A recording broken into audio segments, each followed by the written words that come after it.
베드로전서 4장 7절부터 10절까지 말씀입니다.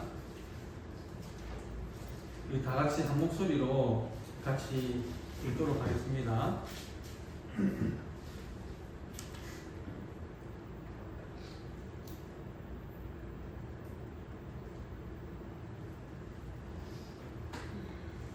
만물의 마지막이 가까이 왔으니 그러므로 너희는 정신을 차리고 근신하여 기도하라. 무엇보다도 뜨겁게스로 사랑하시니 사랑은 흔한 죄를 덮느니라.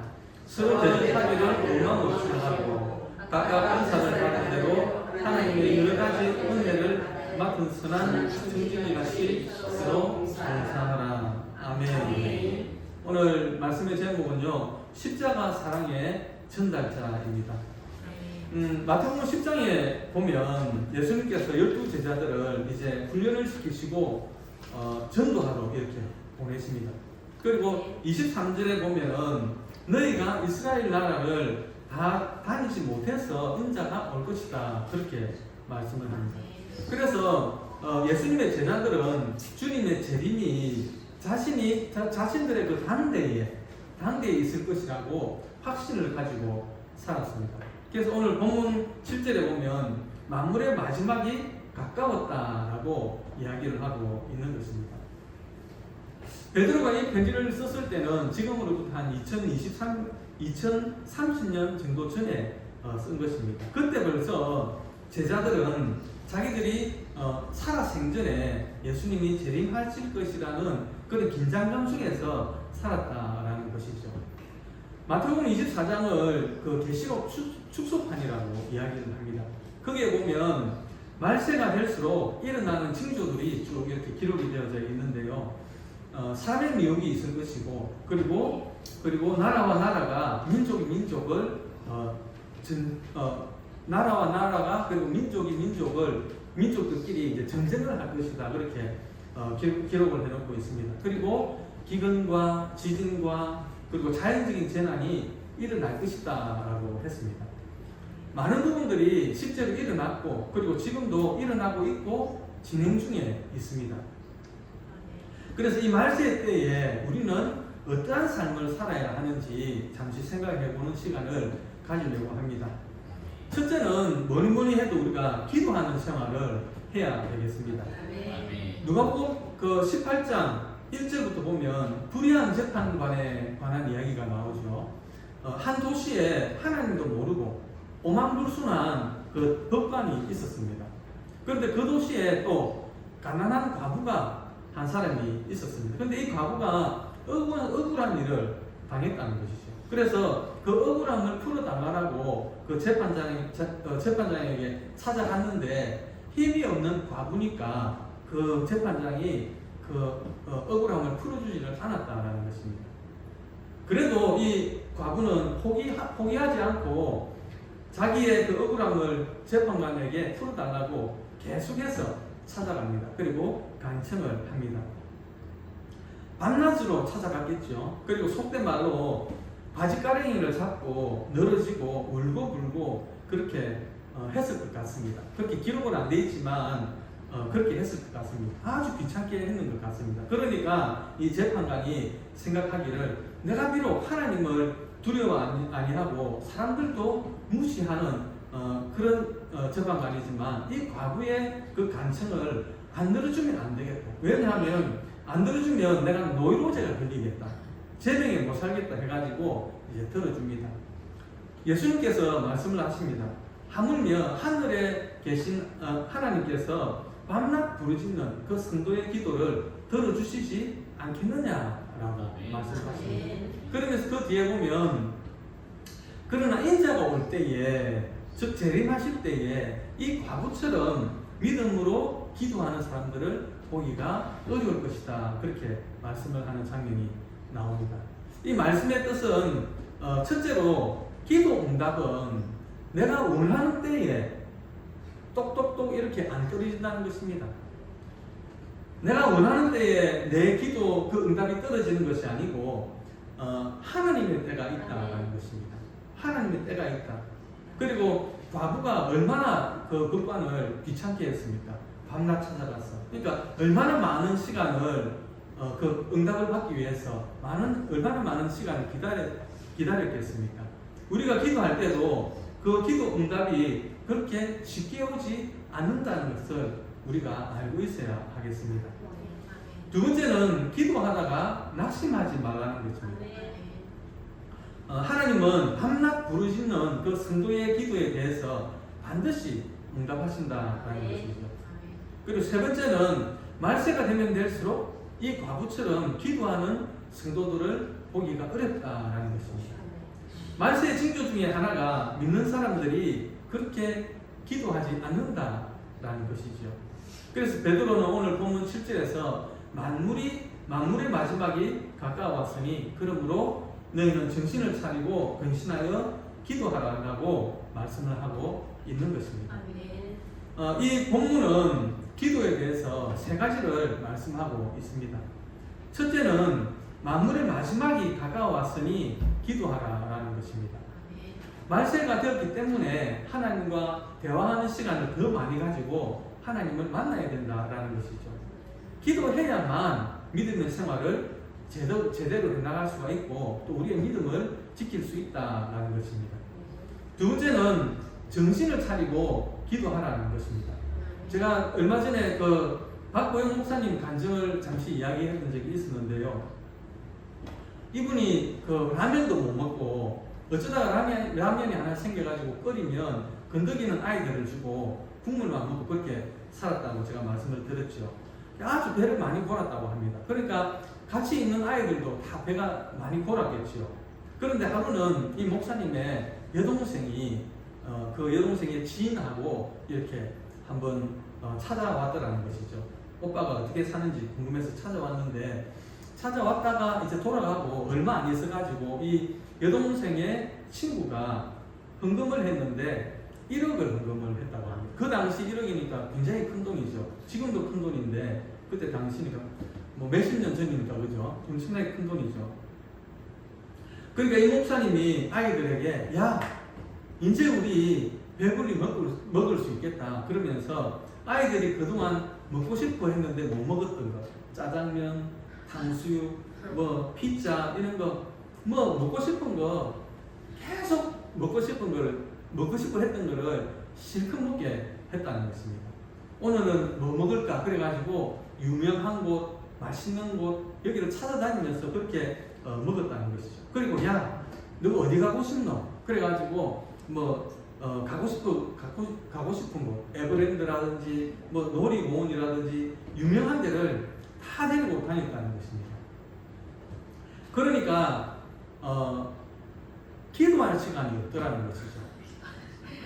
새벽 기도를 빨리 마치고 하루 스케줄이 딱 하루 스케줄이 이렇게 빡빡하게 짜여져 있으니까 빨리 기도를 마치고 빨리 이제 놀러 가야 되는데 그러니까 기도도 하나님 아버지 오늘 잘 다녀오게 해주세요. 그러고 그냥 땡치고 그냥 보따리 싸가지고 막 놀러 가고 먹고 놀고 즐기고 그렇게 했다라는 것입니다. 보통 때는 그 새벽에 새벽 기도를 시작하면 오전 9시, 10시 막 이렇게 새벽 기도회를 했답니다. 왜냐하면 할 게 없으니까. 할 게 없어가지고 하루 종일 앉아서 기도만 하고 있었는데 돈이 생기니까 이 돈 쓰는 재미 때문에 기도할 시간이 없더라는 것이죠. 그래서 하루는 아이들을 모아놓고 이렇게 이야기를 했답니다. 우리 예전으로 돌아가자.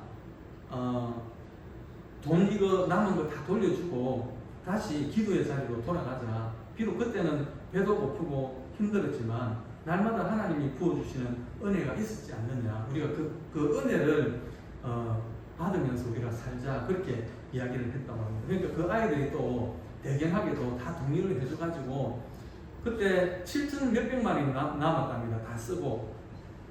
그러니까 그 7천 몇백만 원을 돌려줬다고 합니다. 돌려주고 다시 기도 생활을 회복할 수 있었다. 그렇게 간증하는 말씀을 들었습니다. 그리고 그때 함께 했던 그 아이들이 다 자라가지고 다 목사님이 되어가지고 함께 동역을 하고 있다. 그렇게 말씀했던 것이 기억이 납니다.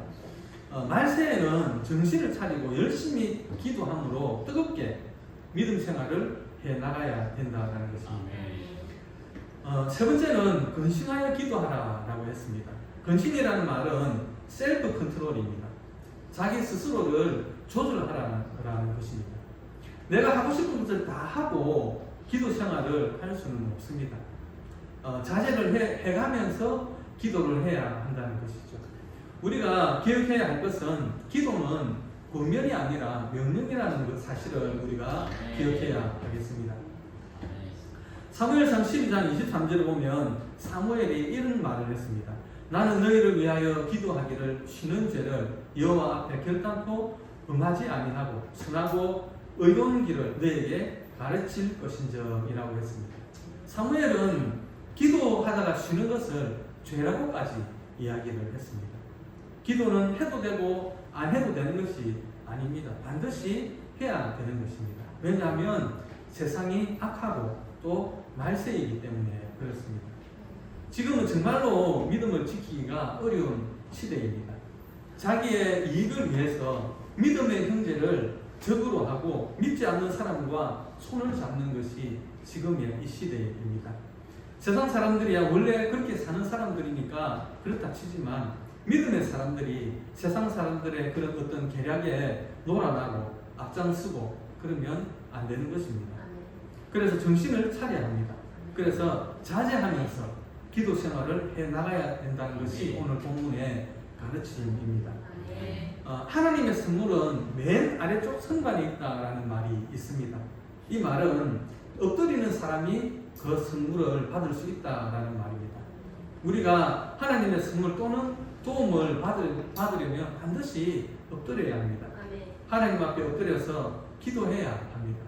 기도를 통해서 하나님을 만나야 하고 기도를 통해서 하나님의 도움을 받아야 우리가 말세에 성공적인 인생을 살아갈 수 있고 믿음 생활에 승리할 수 있는 것입니다.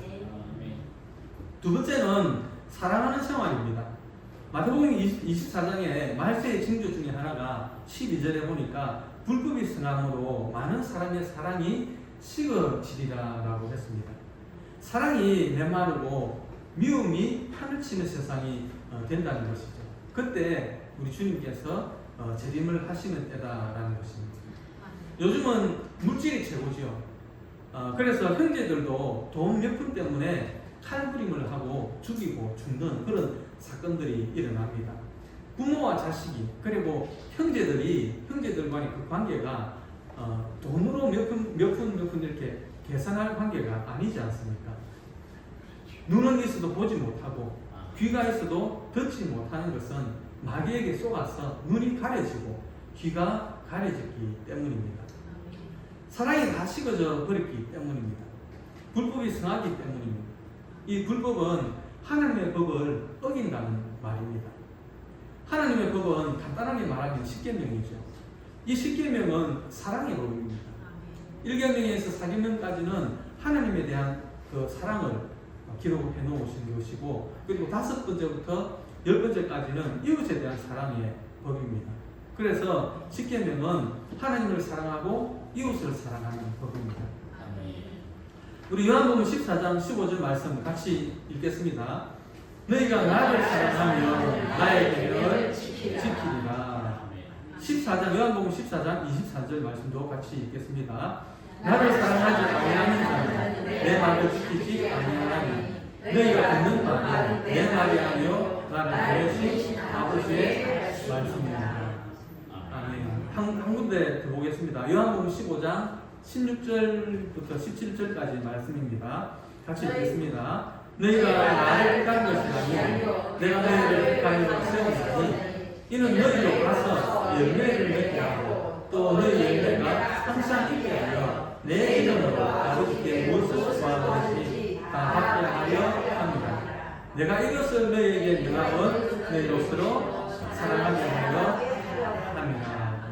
하나님께서 저와 여러분들을 택하시고 구원하신 목적이 있다는 것이죠. 그 이유가 뭐냐 그러면 사랑하게 하기 위함이다 라고 말씀하고 있습니다. 이것이 우리를 십자가의 사랑으로 구원하신 목적입니다. 그런데 하나님은 내 알 바 아니고 그리고 하나님 내 알 바 아니다 그러면 하나님을 무시하고, 그리고 그 법을 무시하고 저버리면 그런 사람은 사랑이 식어질 수밖에 없다는 것이죠.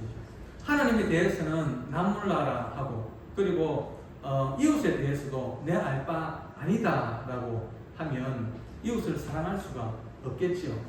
그러므로 불법이 성함으로 사랑이 식어진다는 것입니다. 지금은 돈 몇 푼 때문에 형제를 몰라보고 부모와 자식을 몰라봅니다. 저 늙은이가 왜 죽지 않고 살아있냐 하면서 서로 모시지 않으려고 합니다. 참 무서운 세상이 되었습니다. 이렇게 사랑이 식어지는 것이 말세의 징조 중에 하나입니다. 오늘 본문을 보면 베드로는 이럴 때 사랑이 필요하다라고 하면서 성도들에게 사랑의 생활을 권하고 있습니다. 오늘 본문 말씀인데요, 8절과 9절 말씀 같이 보겠습니다. 무엇보다도 뜨겁게 서로 사랑할지니 사랑은 허다한 죄를 덮느니라. 서로 대적하기를 원망 없이 하고. 베드로는 전 세계에 흩어져 있는 그 유대인들 중에서도 예수님을 믿는 유대인들에게 서로 사랑하라라고 했습니다. 지금은 말세이기 때문에 성도들이 해야 할 일은 무엇보다도 사랑하는 것입니다. 그래서 열심으로 사랑하라고 했습니다. 사랑은 죄를 덮어주는 것이지 들추어내는 것이 아님을 말씀해주고 있습니다. 다른 사람의 죄를 덮어주는 사랑을 하라고 합니다. 죄를 묵인하고 조장하라는 말이 아닙니다. 남의 허물에 대해서 나팔을 불지 말라는 것입니다. 그리고 대접하는 사랑을 하라고 했습니다. 수요일 날 김동희 지사님께로부터 맛있는 밀면을 대접을 받았습니다. 너무 맛있게 잘 먹었습니다.